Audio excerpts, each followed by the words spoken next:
Hey everybody, this is 5 must know Linux troubleshooting techniques. And what we will be discussing in this video is oftentimes when you deploy your applications on a Linux server. So let's say you have a virtual machine on AWS or GCP, you're trying to deploy your front end or a back end, your API, and oftentimes you run into very common issues. So we'll be looking into 5 common issues and how do you kind of figure out what's the problem with those. So if I were to bring in my terminal, now, a very common issue is not having the right environment variables. So, if your project is deployed on a Linux server and it's expected to have some environment variables, maybe an external API or maybe your database credentials, or say you install an executable, external executable, and that executable kind of requires a env set, maybe for its root directory, maybe for its home directory or downloads directory. This is a very common error where systems fail.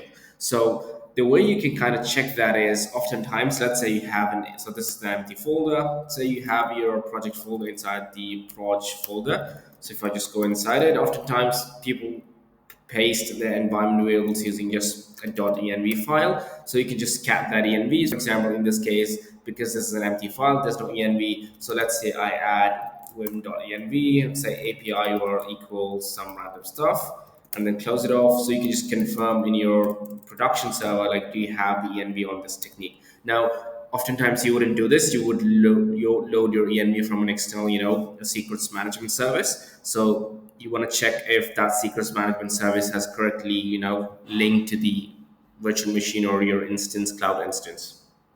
Now, the second common error is, say you're deploying your API service, right? And then you're running this using an Nginx load balancer, and oftentimes maybe the Nginx configuration file has some issues, and then it won't work, right? When you try and access the URL, it doesn't load. So you could either check this by saying Nginx minus T. So this kind of says, okay, is there any problems? Okay, so I have an error here saying you need super user privileges. So I'm going to say sudo nginx space minus t, and then it's going to ask for my password and say, okay, there's no problem with the nginx configurations in the system.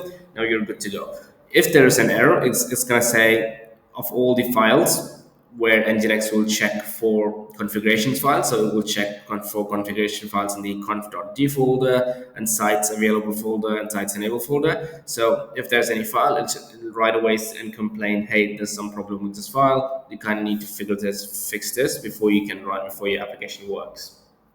Now, the third very commonly problem, like very common issue is when you have a domain, right? So when you have a domain name, you need to assign the IP address or CNAME to that, linking to the instance where you're running a server. And oftentimes you do that, and then it's not migrated yet, right? It takes some time with some services for some domain hosting providers to kind of actually migrate your or set the correct IP address for your domain name. So you could just check that by using the dig command. There's always nslookup or other commands like that. I often use dig command. So you can just say example.com. Let's see if that works. There you go, right? So if I say dig example.com, it says, okay, now this is routing to this IP address. And okay, if that's the expected IP address, there you go, right? That's working.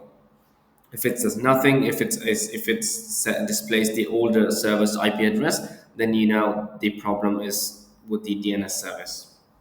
Now, so let's come to the fourth problem. This is a very common problem where you run your application when you run your applications using systemctl or system control or system cuddle, how you like to call it. So when let's say you're running your application using systemctl, let's say we're running Nginx. So if I say systemctl and if I say status Nginx, now it says it's inactive, and so it just won't serve your application, right? So for you to start your Nginx application on the server, you're going to say sudo systemctl start Nginx, and then if you check the status, there you go, right? Nginx server should be active, and for you to kind of disable that, you can say disable, or you can say stop the server, right? So let's stop, and it's going to ask for my password, and there you go, right? So oftentimes when you run a service and you kind of expect it to work, right? If there's an error, it won't be in the loaded state, and there you go. That's your problem. Now, Let's look into the last problem. The last problem is a firewall problem where, say, you're serving your application on port 8000 or 80 or 443, but then your firewall is kind of blocking it. The easiest way to kind of check that is by disabling your firewall. So you're going to say sudo, on a Linux server by default there's a UFW firewall. So if we say sudo ufw status, okay, for me it's inactive. Perfect, right? Now if I run my application, it should show me, okay, if there's any problem or no. So you kind of immediately know, right? If you deactivate the firewall and it's working, which means there's some issue, in the port where you're not allowing that port to run on your system. So these are the five common errors that you'll see if you're working or if you're deploying applications. Thank you for watching the video.